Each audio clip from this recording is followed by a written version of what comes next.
Om jou eie huis te hê is nie vir almal beskore nie, maar deesdae raak dit al hoe meer bekostigbaar.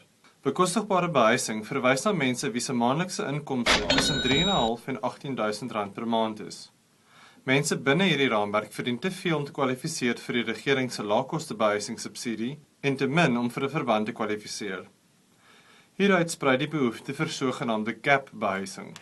In Suid-Afrika word hierdie behuisings onder meer deur die IHS, die International Housing Solutions, behartig.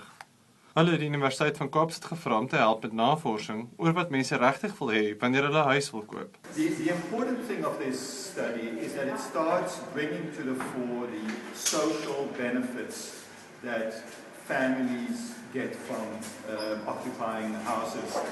I think there are a few critical issues that come out of the report. One is certainly that people move into these units to get closer to their place of work. And I think that there's something which encapsulates it quite nicely, that people who move into these units actually say that they're healthier. So 'n ontwikkeling word nou deur die IHS in Belhar gebou. We launched a fund a few years ago, which was the first in South Africa, which is providing equity into low and moderate income housing developments like this. We have done 27,000 units of housing. We've funded 27,000 units of housing across 33 developments, some of them much bigger than this.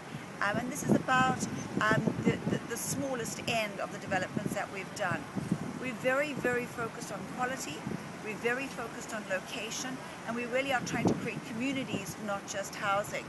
Die uiteindelike doel hiervan is om Suid-Afrikaners die geleentheid te gee om eiendom te besit en sodoende vir hulle beter persoonlike welstand te skep.